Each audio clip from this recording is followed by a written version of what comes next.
गुलदस्ता का स्टेज पर चंद अल्फाज कहूंगा। मैं मुखातिब हूं इस्लामाबाद और रावलपिंडी के अथॉरिटी के साथ। इस्लामाबाद में जो सदर ममलिकत जिसने सिग्नेचर की है, मैं उनसे मुखातिब हूं।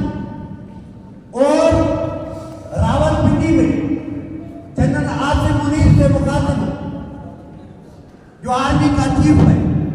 मैं समझता हूं national assembly, brown national assembly, senate, उनका कोई रोल नहीं है। 77 ईयर्स पाकिस्तान की उम्र गुजर चुकी है, लेकिन यहाँ पे तसल्लुत जो है वो वर्दी वालों का है।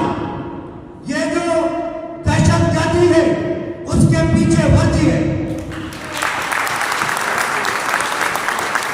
ये जो चोलिस्तान को आबाद करने जा रहे हैं, किसकी जमीन है? ये जनरलों की जमीन है। 1000 जनरल है पाकिस्तान में, उनकी जमीन को आबाद करने के लिए आप हमारी सिंध के 7 करोड़ लोगों को तर्क करना चाहते हैं। अगर हम नहीं रहेंगे तो फिर आप भी नहीं रहेंगे। यह कानून फितरत है, यह कानून फितरत है कि अगर हमारा वजूद नहीं तो फिर आपका वजूद कैसे बचेगा? आसमानी सरकारी साहब, नवाब शाह ने मिट्टी मां मिट्टी वखलकता हूं मिट्टी, तू नवाब शाह ने मिट्टी मां पैदा करी। ऐ नवाब शाह ने मिट्टी में दफन की दे। हजारे साल, लखे साल, करोड़े साल इन्हें धरती पे तुझो जिसे में खाकी दफन कर दो। तू गद्दारी करे क्या कर? मरी तो वही कौमतों के करे माफ न कर।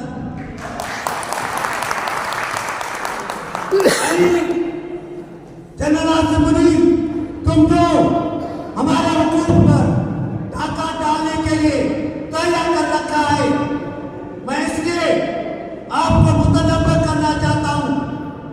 कहाँ है अयूब, कहाँ है याया, कहाँ है यावत, कहाँ है मुशर्रफ? तुम्हें भी अब चंद दिनों में जाना है दुनिया से, लेकिन इतना जुल्म मत करो।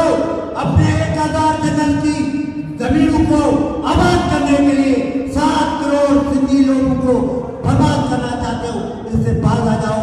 यह मेरा पैगाम रावलपिंडी और इस्लामाबाद तक पहुंचे।